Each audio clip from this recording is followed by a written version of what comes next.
All right, we are live once again. I have special guests Andrew Hoekstra and Rivka, and I didn't catch your last name, Rivka. Hodgkinson. Hodgkinson. All right, Yeah, so it's Rivka long and Hodgkinson. complicated. Yeah, and we are gonna have fun today because we did a prep show yesterday, just us, and there was a lot of good content. We're gonna focus today about the power of video, the power of sales, marketing, telling your story. But some of the fears that are associated, or some of the things that shaped us and helped us become who we are today and take this journey, right? Because I think all of us have taken these journeys to start our own business, to create something, kind of be an artist. We started with a blank slate, created something for ourselves. But with that comes great fear. Every day, I remember telling, it was at Boost Camp, I was like, man, this is starting a business is like taking your greatest fears every day and punching them in the face and just trying something new, taking a new journey, a new route. So it's been a lot of fun. So if you're in the audience, chime in with your questions, and then we'll try to answer them. I'll be monitoring. I'll talk a little bit about that. It's really hard. Andrew and I were just talking about to be a host of these live shows because you have to pay attention. I'm Andrew. At the end of the day, I'm just drained from these. Yeah. So I usually can't do anything else when I do a live show because as a host, you're paying attention to all your guests. You're trying to think ahead, come up with a follow-up question because you're so scared of leaving blanks and going blank on the show and not having good content. And also, as people are chiming in and commenting, you're trying to process those and figure out when to post those on the screen. Yeah. And I've seen this on my shows is when they're talking and you put a comment up, you can see their eyes drop and you're like distracting them. And it's just like, oh, there's so much processing as a host.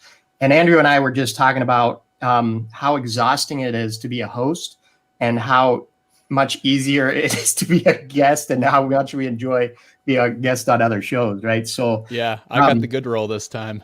Yeah. Yeah. So let's start with that is, you know what? We're going to start with this. So we're going to come up with your favorite story of starting a business and kind of something that people may not be aware of. And I admitted this for the first time yesterday as we were talking, but and I did it today too. So I enjoy being in control of my time.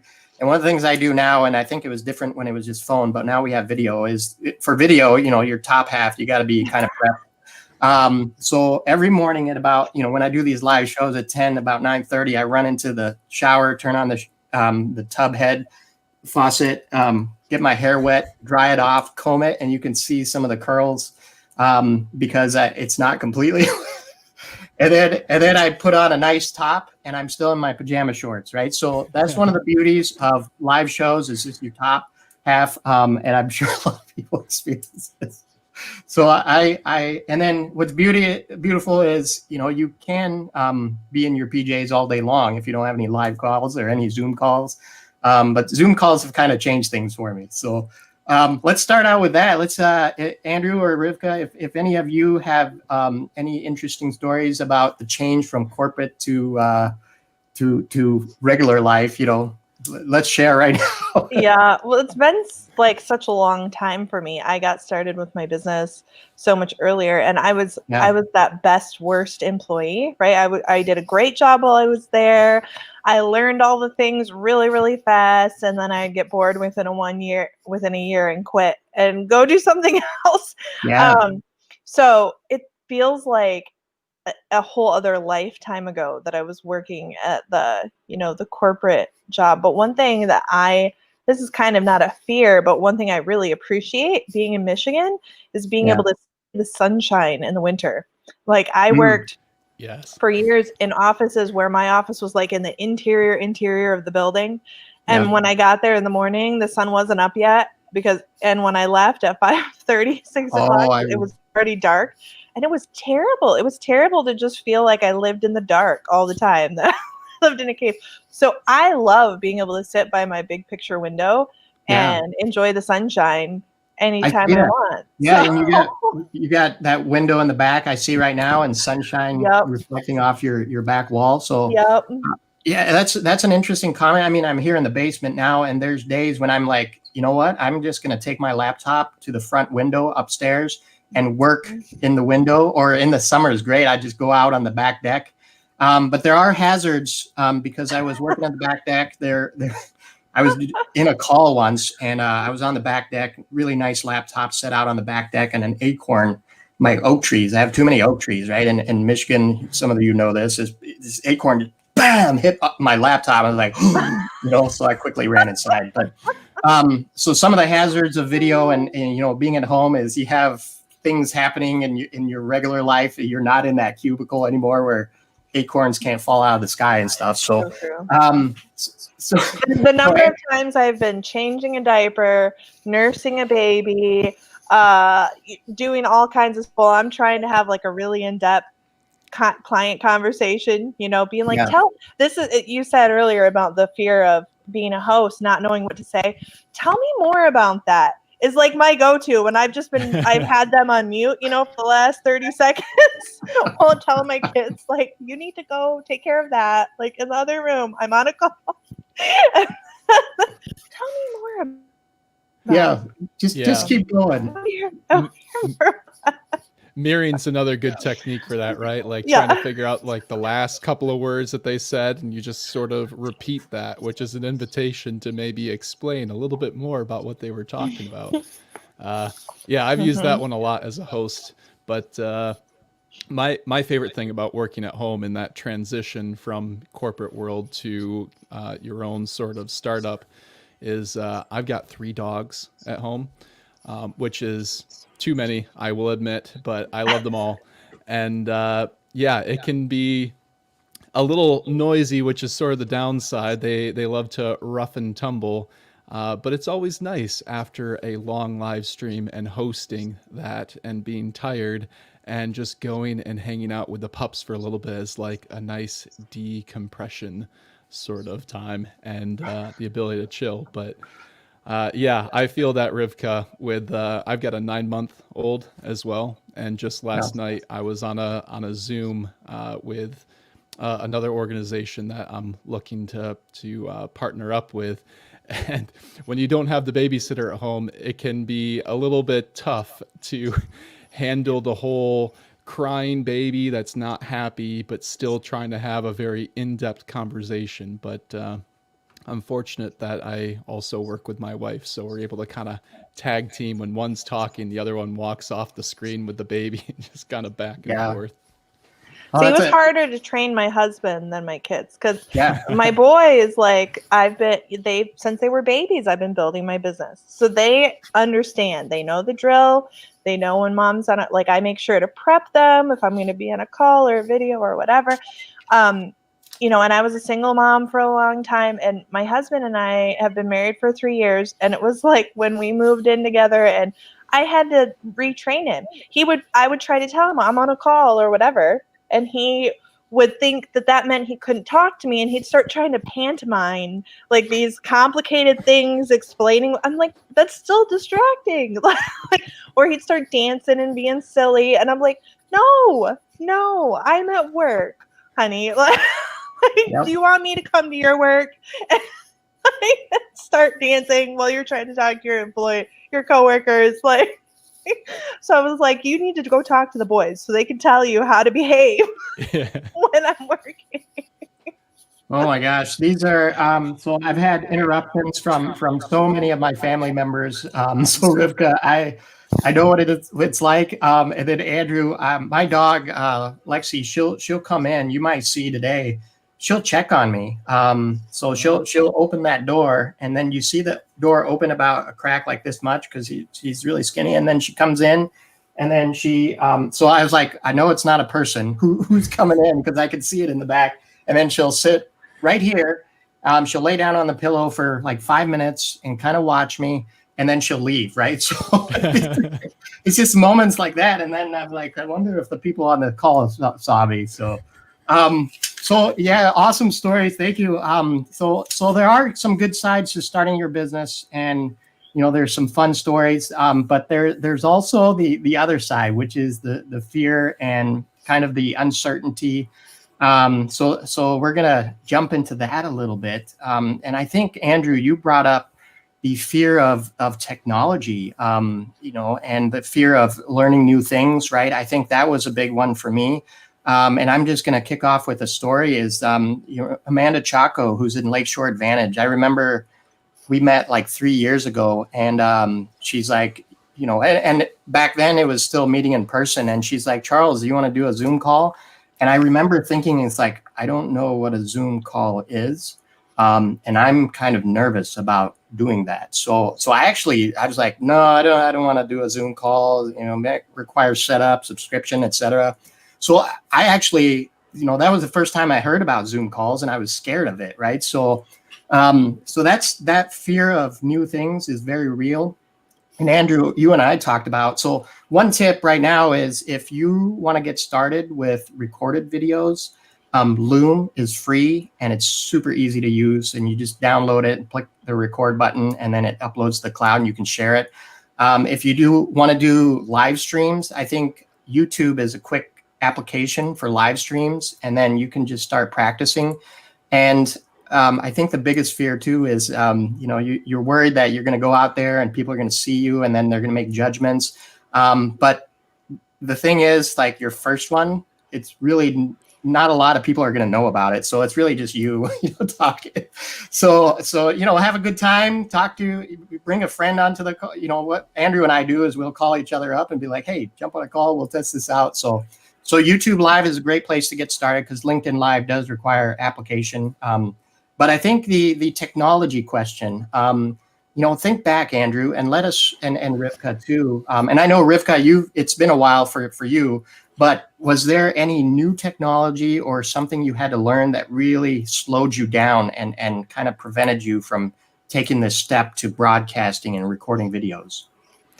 Yeah, so I mean, from a technology standpoint, I would have to admit that not a whole lot was stopping me from getting involved other than just those personal fears of like, can I keep somebody entertained or otherwise have valuable content that people will actually watch, right? Like it was the internal pressure of, if I'm going to do this, I have to do this really well. But there's already so many people who are so good at this that maybe it's just not even worth me trying. So for me, my hesitations were a lot less on the technology side versus kind of fighting my own brain on this type of stuff. And honestly, I wish it didn't take me as long to get into live streaming, because my initial thought before I tried is that live streaming is such a higher pressure situation, right? Like when I was, when my wife and I were first dating, I loved the fact that I could spend a lot of time thinking about the message that I wanted to send back to her instead of hopping on a call and having to respond to everything live. Maybe that says a lot about me, but that's how she and I both messaged back and forth. Yeah. But going on to a live stream ended up being a lot lower pressure for me than trying to think in advance what the audience would want to hear and try to spend all this time crafting out a beautiful, well-composed video that then you release to the world. Live streaming's natural. Live streaming's the way that I talk to everybody else. And it doesn't take me hours and hours to put content together. So I wish I knew that live streaming was lower pressure than doing pre-recorded stuff. Otherwise, I would have done it much, much sooner. Like you said, on YouTube, which is a great place to start.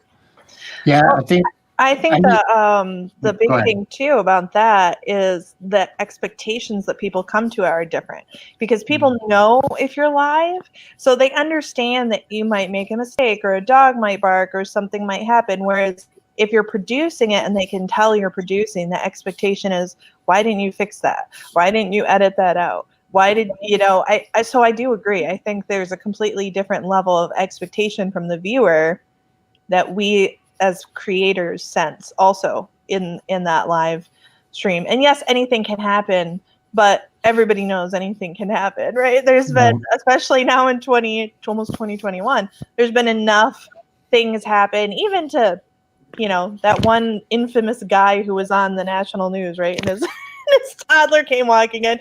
That kind of normalized it for everybody and was like, oh, you know, it happens. It's live. It is what it is.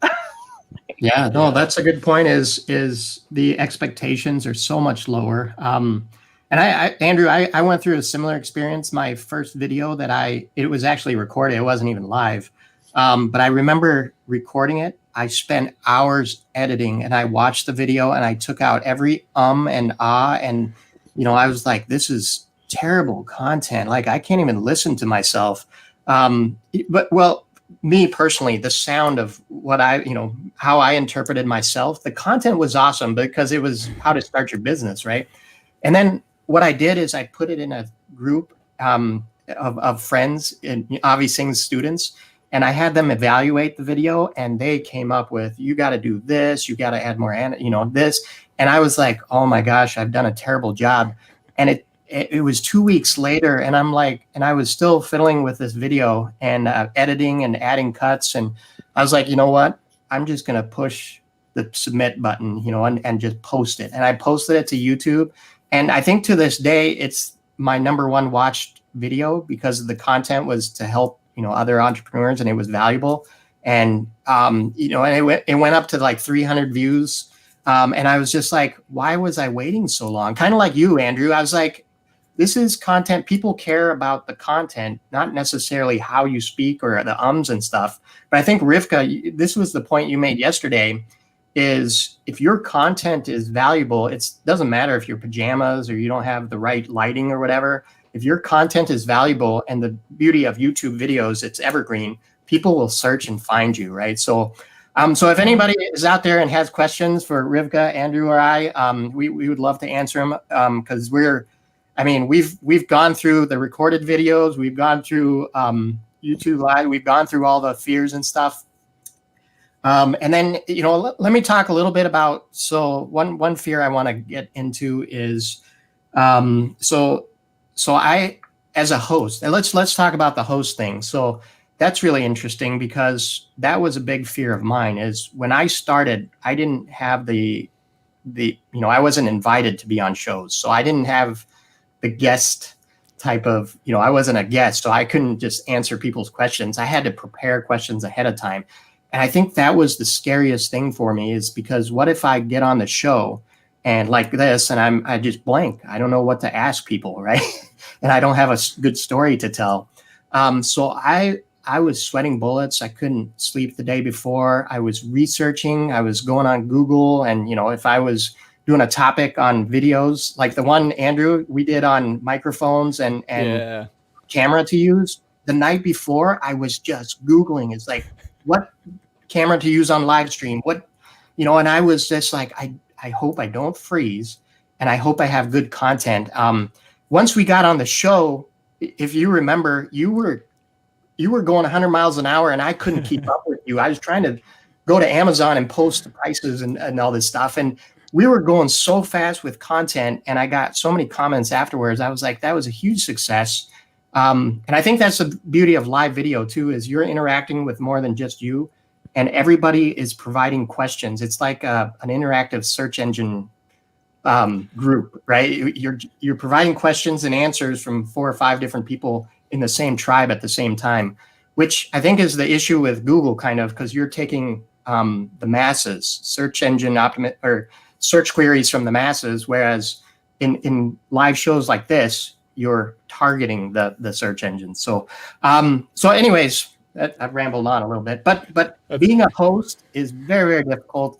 You're also watching the messages, and I was talking to Avi Singh the other day, and he actually invites a 4th person on just to monitor the comments, because he notices he's trying to listen to you on the show and then watch the comments and bring the comments on. And we were talking about this earlier. You bring the comments on, and you see the guests on your show look down at that, right? And you're like, oh no, I interrupted their train of thought. So being a host you got so much going on. So I actually ahead. have a really good clip that I should share with you later, Charles, about when I did exactly that to you. You were halfway through a story. I brought up the question, and then you actually started reading it as if you were the host of it.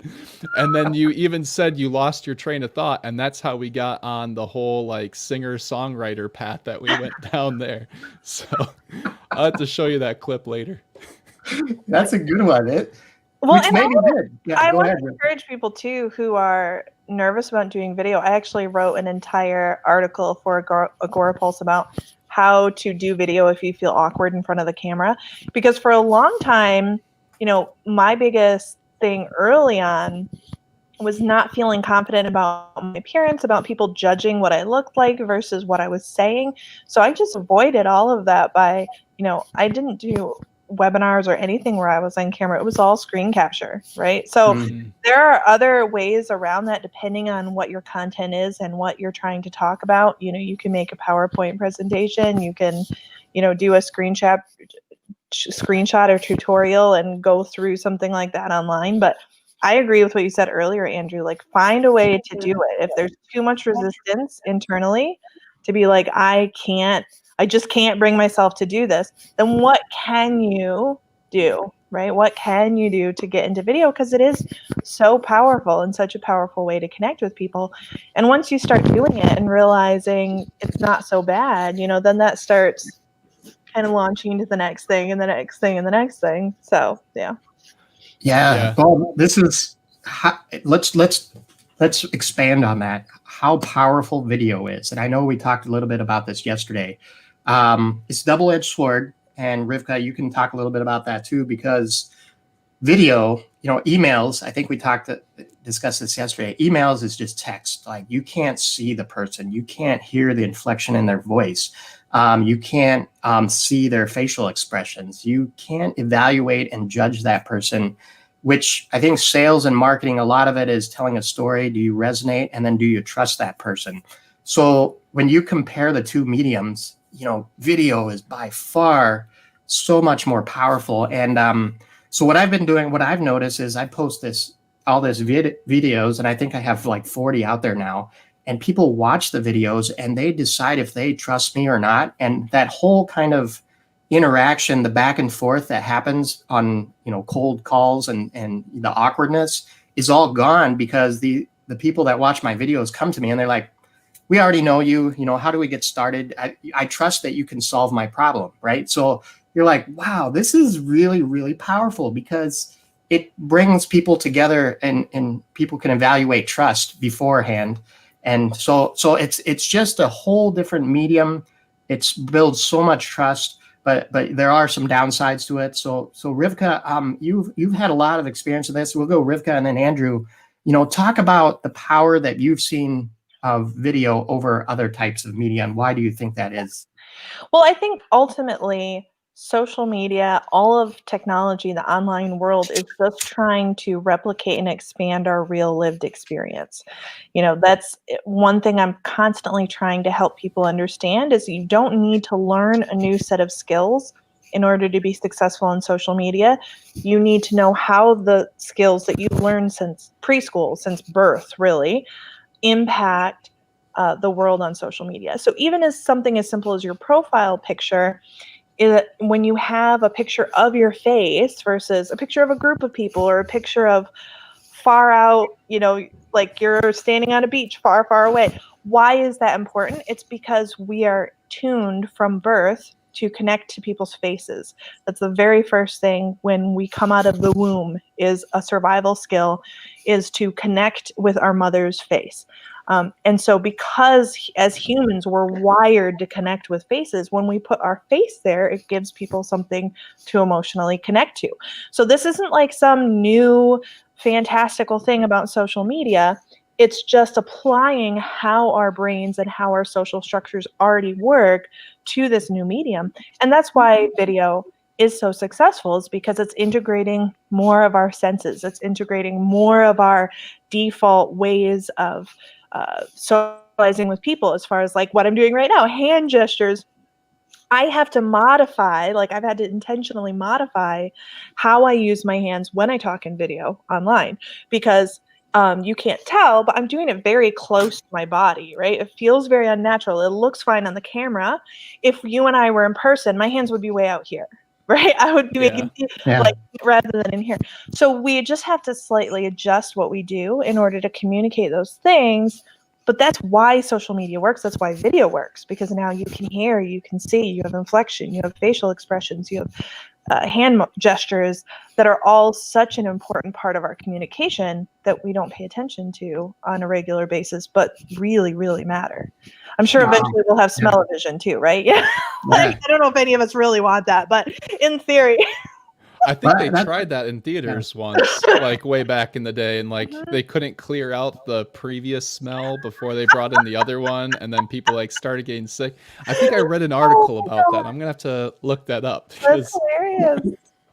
I was just reading somewhere too that smell is the only sense that travels through one synapse to get to your the rest of your body, whereas every other goes through 4 or 5 synapses to get to the processing. So it's interesting that smell, maybe from a long time ago, has a very direct connection to what we do. So it's very powerful, I think. But I also read that in humans, visual is processing. It takes up something crazy like 40% of the brain.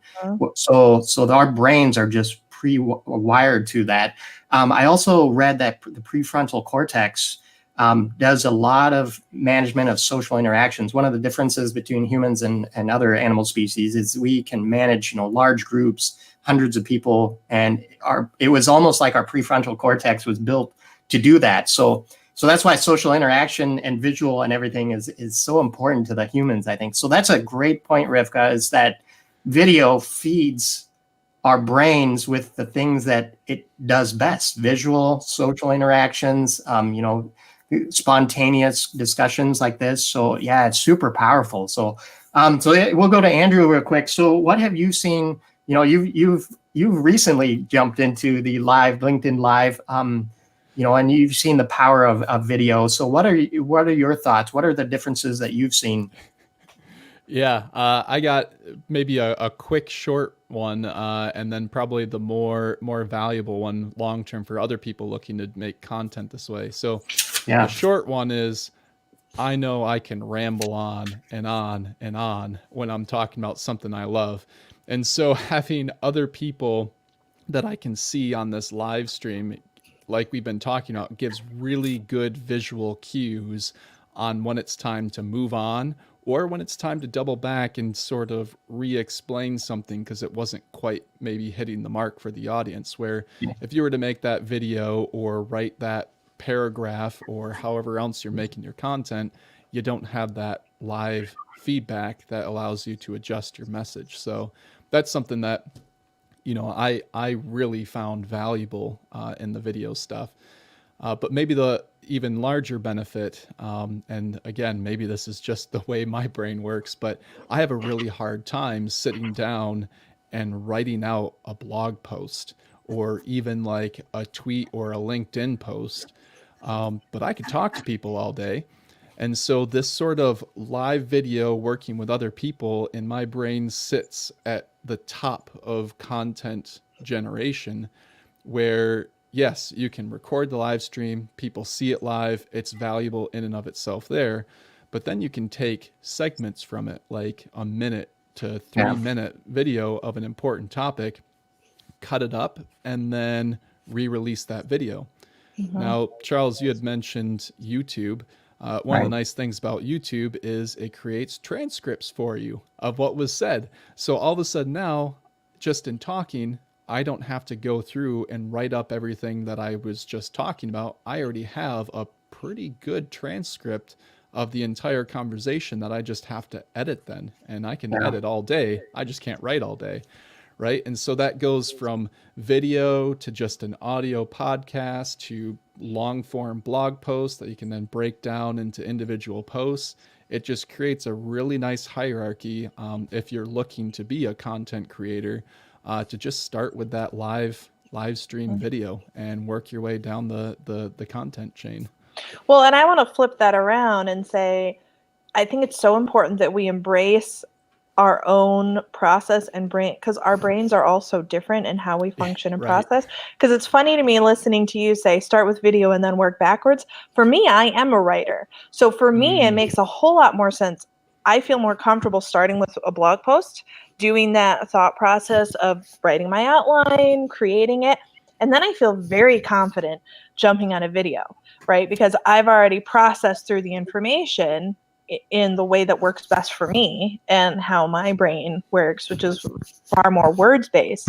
And then I have no problem getting on a video and feeling 100% like I know what I'm talking about. I've done all the background research, because obviously not everything that I thought about got included in that blog post, but going through that writing process helps me clarify and organize my thoughts. So, you know, different people are going to approach it different ways, but I think the core foundational piece is that any piece of content you create, whether it's a tweet, a blog post, a video, you can then work it in another direction and put it into another medium to make more content, expand on it, meet people where they are as far as how they prefer to consume content, because different people prefer to consume content in different ways also. Yeah. So, well, that's, yeah, I've read that too, that writing forces you to kind of think through the organization of the piece and organize all your thoughts. So for people that do that, you know, the content typically comes out more structured and stuff. So I've heard that that's a great exercise too. But I'm on the flip side, you know, I'll go to the other side is I'm also, maybe it's engineers that don't like writing and they like, you know, but I remember, so applying to my undergrad, Rose-Hulman, I actually applied to a bunch of other schools and, you know, and I didn't apply to Rose. And then I think they sent me a letter that said, hey, you can apply and we're going to skip the essay portion. And I was like, oh, now I'm going to check the box and apply. Right. So I think they waived the application fee too at the time. I was like, oh, even better. No essay and no fee. You know, and that's where I ended up going. So yeah, that's what happened to me for Michigan Tech. I was looking at the places I was going to apply, and there was no application fee and no essays. And it took me all of 15 minutes to put all the information in. I was like, well, might as well. Okay, cool. It takes me 15 minutes. I got an application done. Check that box. And I ended up going there. So yeah, exactly. Strategy. You have the same story. Well, I think engineer versus not, that's one way. Another thing I think that makes an impact is whether you're an extrovert or an introvert, right? Because people think about extroversion and introversion being primarily about how we socialize, but it really is primarily about how we process our thoughts, right? Do we need to talk through things and externalize things? And people think of me as an extrovert because I'm very friendly, I'm very outgoing as far as I'll talk to anybody, but I am absolutely an introvert. Like I have to have my downtime, even when I go to conferences, you know, I'll go network for a couple hours and then I got to go back to my room and like sit in the quiet for a couple hours and recharge. So I think because I have that introversion, it's easier for me to process things internally before I start talking through them. Whereas if you're more of an extrovert, it's going to be easier for you to start with just talking it all out first and then reapplying it to. Oh my gosh, this reminds me. I'm pretty much, you know, 100 engineer maybe, but introvert, and I know Rivka, you are okay with speaking to audience, but I still, you know, to this day shake. Like I get so nervous and I blink, and I think I transferred that into my fear of video, because when I first started videos, I was like, I hope I don't blank out like I usually do, because I get this adrenaline rush. And I actually physically shake. And I still, you know, I did a presentation for Rotary Club about 1.5 years ago, got in front and just, I mean, it's my life story and I know the story to the T, right? But I was like, I actually made a comment during the speech, like, I'm physically shaking right now. So that is a real fear for a lot of people, that, you know, public speaking is an actual fear. But I do want to point out to the audience members that this type of video is my medium, because I guess it's because I don't see the crowd and I don't think of them as judging me right at the moment. And then it's just me, you know, and Andrew, and we're just having a conversation and it's us, right? So then when I shift my brain like that, I don't see the audience. So I still have that fear. I think if I still speak to a big audience, I'll shake. So Andrew, you have a hard stop, at the top of the hour here. But I'm going to go into something a little bit deeper. And yesterday we had talked about this, and if Rivka and Andrew, if you're uncomfortable with sharing any of these, that's fine too. Just say I want to pass.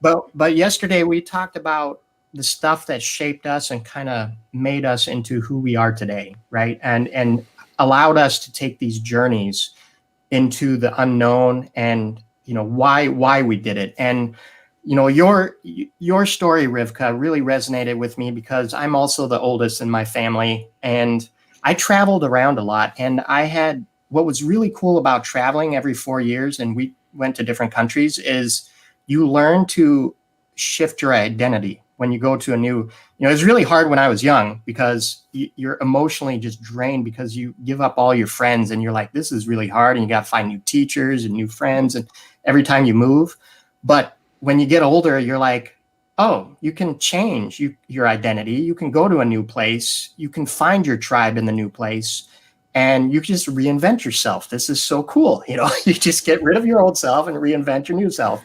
And I think when I was in the corporate world, an identity was given to me, a title was given to me, and everything was given to me. And I couldn't be myself. I didn't have control, right? I was like, here's your identity. Here's who you are. Be this person.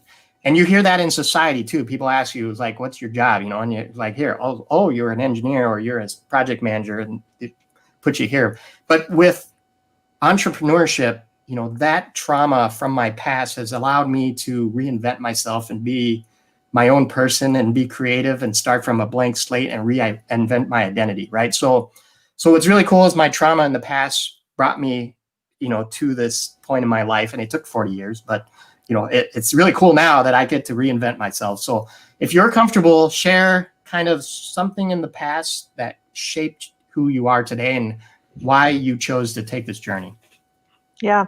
So I identify so much with what you're saying. I was raised in an environment where a woman's place was to be a responder and a receptor, right? Not to be a leader, which is hard when you're a natural born leader as far as your personality trait, and you're constantly being told, no, wait for it. And I think actually that's why I'm not scared of public speaking, because it's abundantly clear what I have permission to do, right? My fear comes in of, do I have permission to do this? Do I have permission to say this? Do I have permission to have this conversation? When you're invited to speak somewhere and you're put on the stage and you're supposed to talk about a topic, it's abundantly clear that you have permission to talk. Yeah.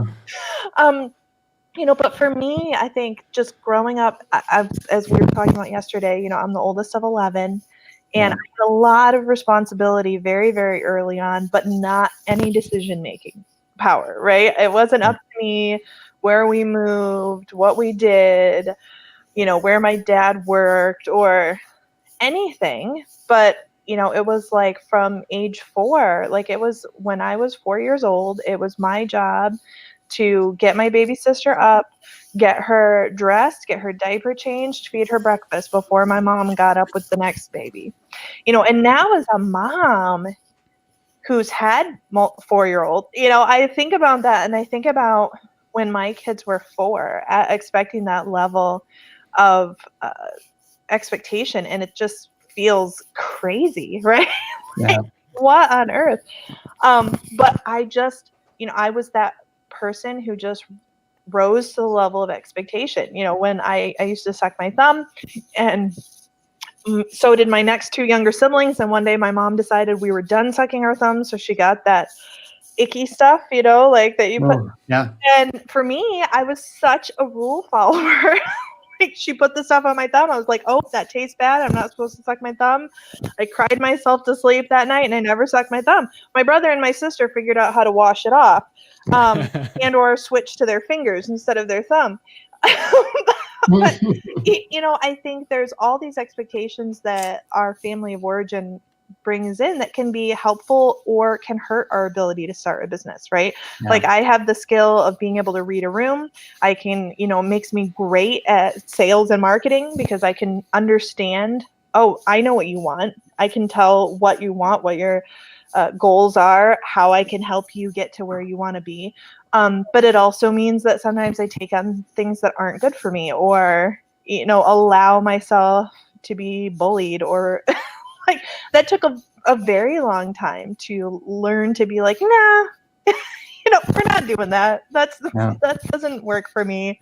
And learning how to say no. And so, you know, I think being intentional and aware of those things and start saying, how can I take all my skills and attributes and find the best parts of them and put that into my business, and then find ways to accommodate for the other parts. Doesn't mean I have to think I'm a bad person or say this makes me terrible, but how do I create a safety system, right, to protect myself from falling into the downsides of those traits? But absolutely, you know, the things that shape us the most are those traumatic experiences, because there are two things, actually, from a neuroscience standpoint, there are two things that make our brains more plastic, other than obviously just being children, right? When we're little, our brains are extremely plastic. They're changing all the time.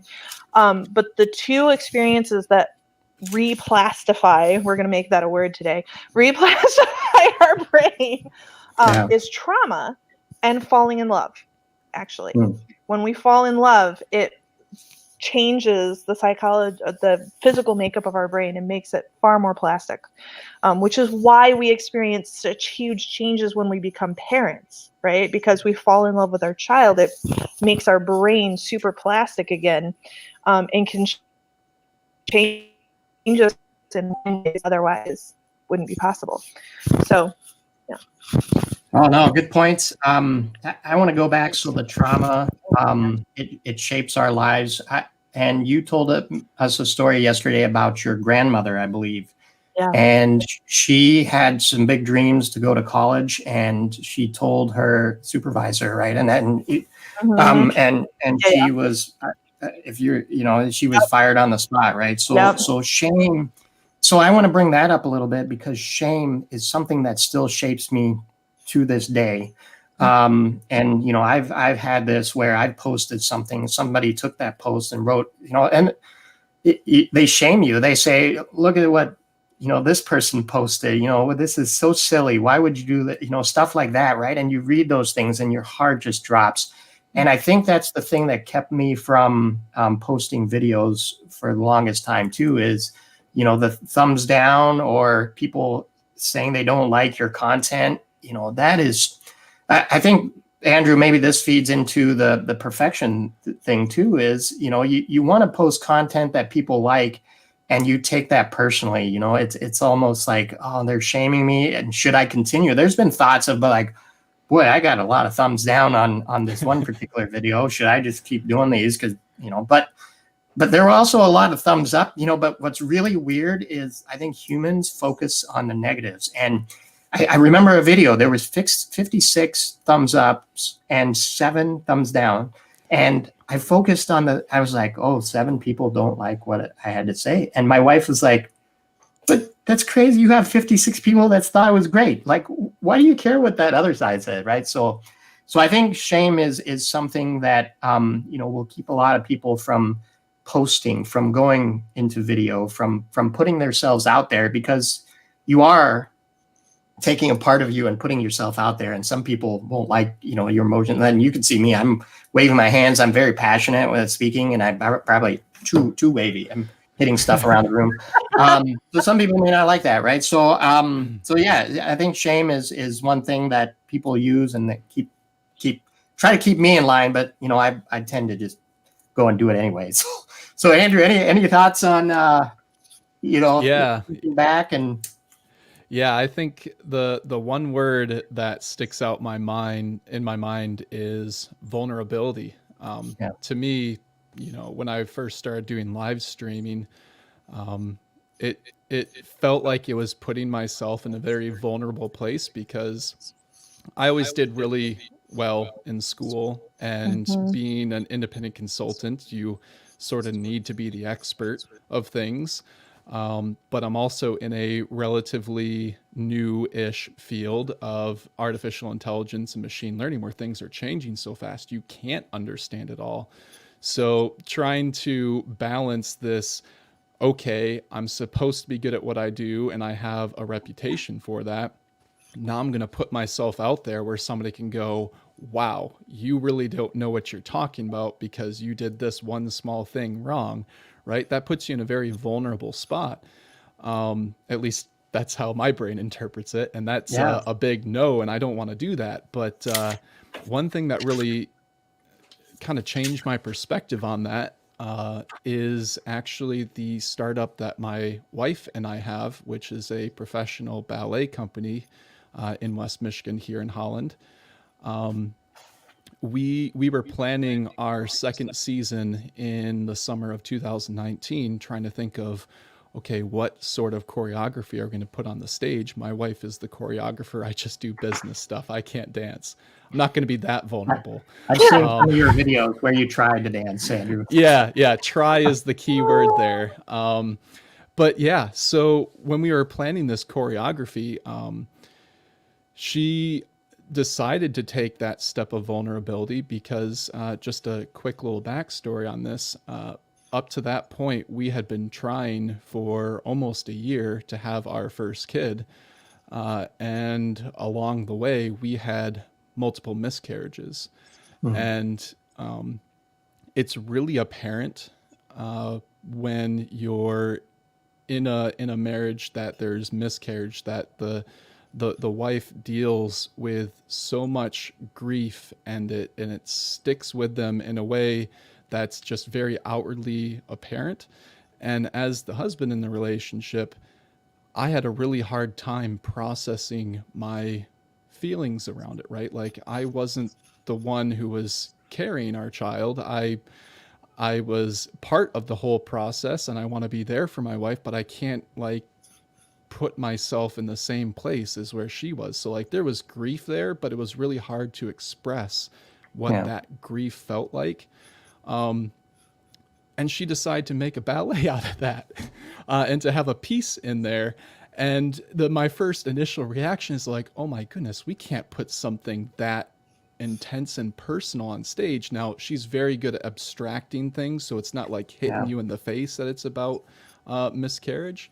But let me tell you, that performance, not only did the audience receive it so well, and we had so much conversation come out of that, but that really triggered my own love of ballet in a way that I loved it before, but it just brought it to a whole new level because my wife was able to put on stage not only her own feelings, but somehow she was able to capture my own grief and that process. And I actually learned about myself and my grief watching the choreography she put together.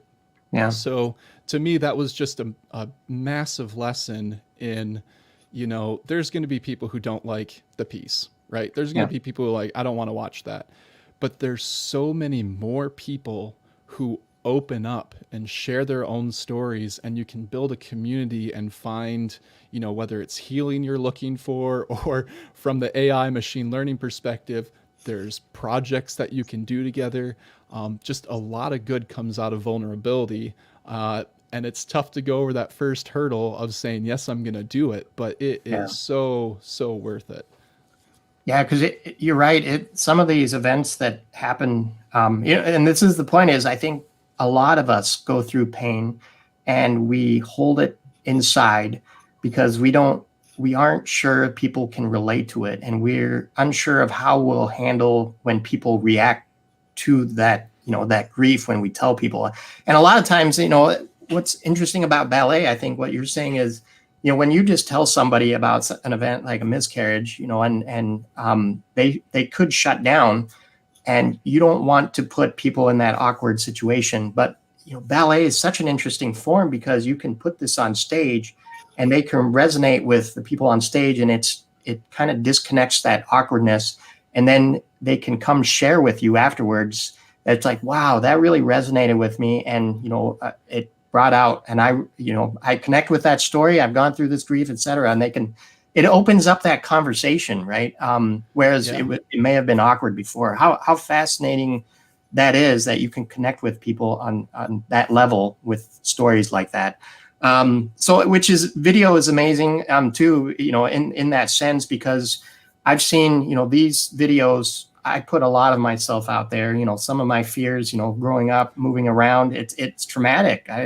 Crying and feeling like, when people ask me where I'm from, I tell them I don't have a home, really. I'm a nomad is what I tell people. It's because I just go to places, and that some people shut down. They're like, I can't relate to you. But the more I tell these stories and put it on video, I have people reaching out. It's like, hey, Charles, I'm just like you. I've been through that experience, and I know the pain, and so it's fascinating that video. You can tell these stories, and it has such a wider reach, and it opens up conversations with people that potentially have shared your pain, right? And Rivka, we talked about this yesterday, as you've gone through a lot.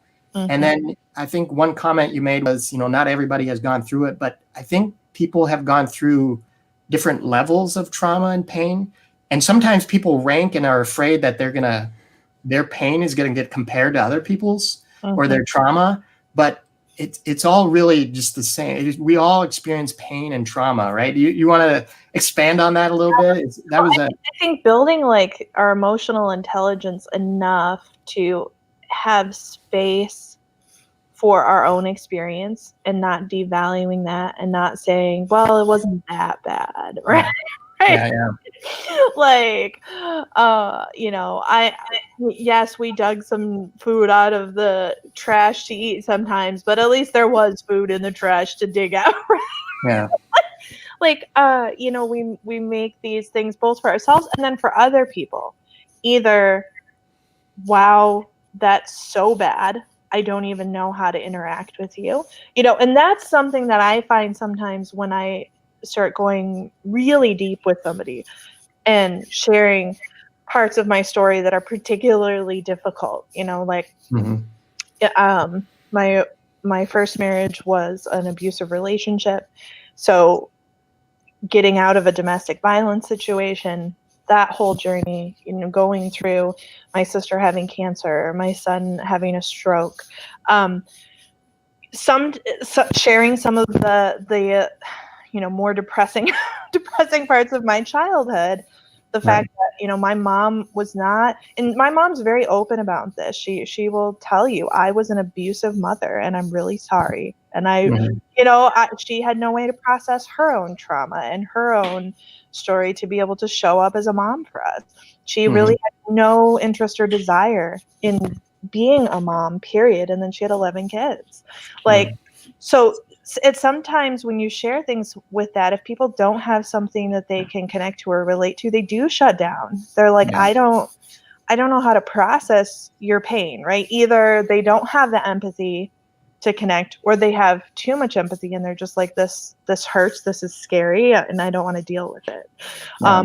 It's much easier for us to tell ourselves that nothing bad that wouldn't happen to me, especially being in an abusive relationship. A lot of people, I think, is a self-protective mode. Well, if that were me, I would just do X, Y, Z, and that wouldn't happen. I mean, I even saw it, when my little sister had cancer, the number of people that were like, well, if you just ate this particular diet, or if you just had, well, and the crazy thing was she wasn't even vaccinated, right? So it was like, well, you must have well, they didn't. So then their whole theory was out the window. It's so much easier for us to be like, as long as I do this and this and this, nothing bad's going to happen to me. When the reality is, you could get in a major car accident and be a paraplegic tomorrow. You could be, you or your child or anybody you love and care about could be diagnosed with cancer, could have a stroke, could have a heart attack. And I think I was super aware of that from a very young age. I mean, one of my earliest memories was my grandfather having a heart attack and dying in front of me when I was 3.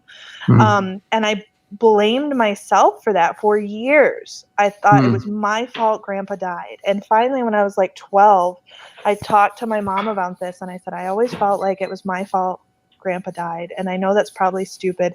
She goes, no. She's like, actually, he had just gone upstairs. You were supposed to be taking a nap and you weren't. And he had just gotten after you and said, go back to bed. And then literally I'm still standing at the top of the stairs because we were living with my grandparents at the time. Yeah. Because my dad had lost his job and whatever. And he walked to the bottom of the stairs and collapsed and died.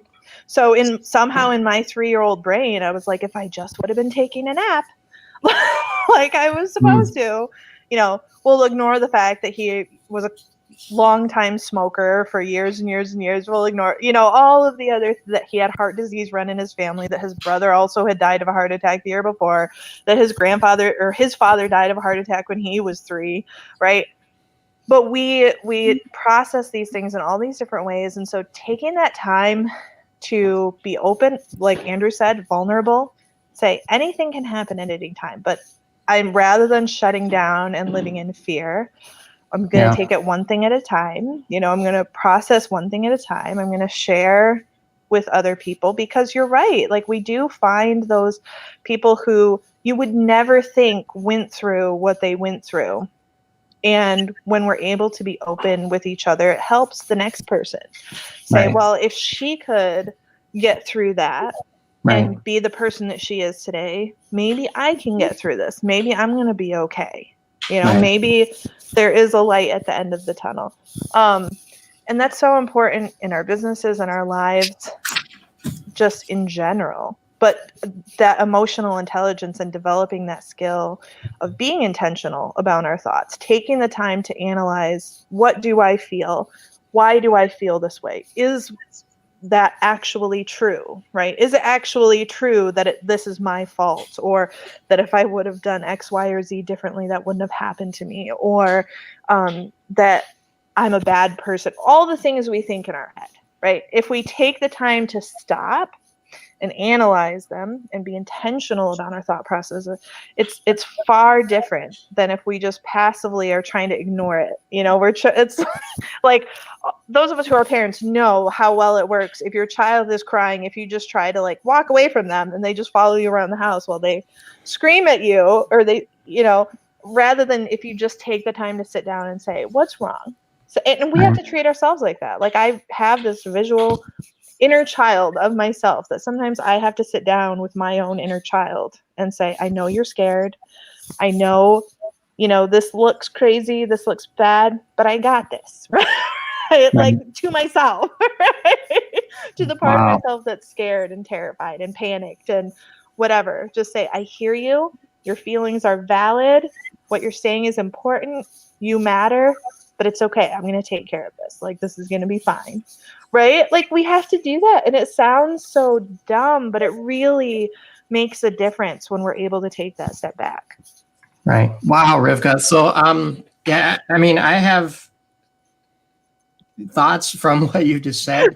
It puts me in what do you say after a story like that? And what I think your point, though, is, at the end there, you were saying we all go through this, and it's good to share, and then there's going to be people out there that resonate, and you can help other people, right? So that whole conversation is helping me, because I'm processing some of my own thoughts, some of which I'm not ready to share yet even, and you were able to share that right now. So that was amazing. And so thank you for sharing that, and hopefully and it inspires me in that, I resonate with, I've gone through some pains and trauma in my life, and we all have to go past this, look forward, and figure out how to, continue with our lives and continue to inspire others too, right? To not get held back, to move forward. And Andrew, so we got a couple minutes, I think, and then you have to get on a call.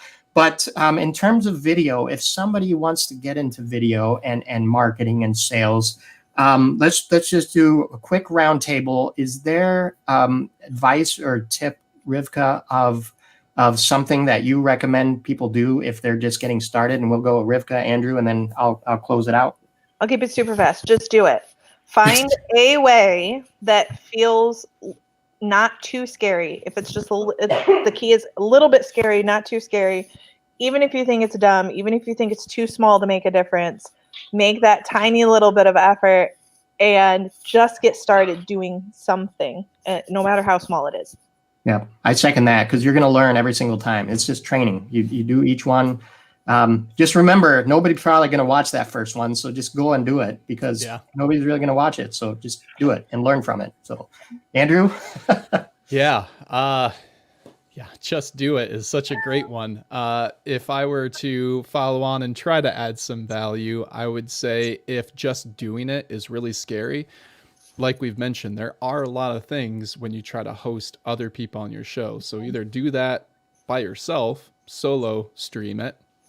But I think an even better entry is the way that I ended up getting into it, which is just joining somebody else's stream. I jumped on Charles's stream and was a guest on it. And that just made that transition so much easier for me. So I know, Charles, I'm probably volunteering you for this, but if that's what you need to get a start, both Charles and I have a LinkedIn live stream that we could probably find a good way to get you on one of them. So right, and we love hosting because we're used to it now. So you don't have to come up with the questions. Come on our show. We'll ask you the questions, and then if you get stuck, just say pass, and we'll keep the conversation going. We've got a lot of practice doing that. Oh, and one thing I want to add is, so Andrew, before you even came on my show, I think I told you about Loom, and you downloaded it and you sent me a recording. I did. And I should find that again and send it back to you. Oh no. I don't know if I want to see that video. Yeah, you do. It's fun. But anyone out there, download Loom, record a video, send it to yourself or send it to somebody you trust. And just get started, because I think, Andrew, that was really probably one of the small micro steps that you took and got you started on this way. So yeah, just get started, and Loom is an easy way to get started. So absolutely. Thank you, everyone. We got a lot of likes, 1 heart and four likes. So I think people enjoyed this video. So Rivka, I'm just going to do a quick wrap up, and then we got to get Andrew on his second show. So thanks everyone for watching. Subscribe to my YouTube channel. I'm almost to 100. I think at 100, you might get like your own channel name or something. So, yeah, adios. Bye. See ya.